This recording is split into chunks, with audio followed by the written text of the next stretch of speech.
పితృదేవతలను స్మరించుకునే మహాలయ పక్షాలు సెప్టెంబర్ 8 నుంచి 21 వరకు జరగనున్నాయి. ఈ 15 రోజుల్లో 600 మంది అనాథులను ఆదరిస్తున్న చౌటుప్పల్లోని అమ్మా నాన్న అనాథాశ్రమానికి విచ్చేసి మీ పూర్వీకుల పేరుపై ఆబ్దికం పూజలు జరిపించుకోండి.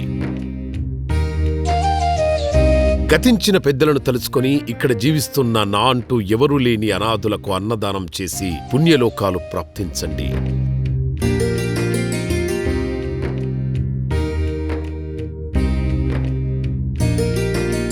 నా పేరు బోడ ప్రణీష్ కుమార్. మేము ఫస్ట్ టైం ఇక్కడ అమ్మ నాన్న అనాథాశ్రమాన్ని విజిట్ చేయడం జరిగింది. మా మమ్మీ బర్త్డే అని ఇక్కడికి వచ్చినాం. మా మమ్మీ 1 year బ్యాక్ చనిపోయింది. ఏదైనా ఒక మంచి పని చేద్దామని ఇక్కడికి వచ్చినాం. ఇలాంటి మంచి పనులు చేయడం వల్ల మాకు చాలా ఆనందంగా ఉంది. మా మమ్మీ ఆత్మ శాంతించడానికి కూడా వచ్చేసినాం. స్పెషాలిటీస్ ఇక్కడ చాలా ఉన్నాయి. ఇక్కడ కేరింగ్ ఇంకా చాలా బాగుంది. ఎవరికైనా సిక్ కానీ ఫీవర్ కానీ అనారోగ్య సమస్య వస్తే వాళ్ళని కేరింగ్ తీసుకోవడం జరుగుతుంది. అంబియన్స్ కూడా చాలా బాగుంది. టైం టు టైం మంచి ఫుడ్ బెడ్ అన్ని ఇవ్వడం జరుగుతుంది.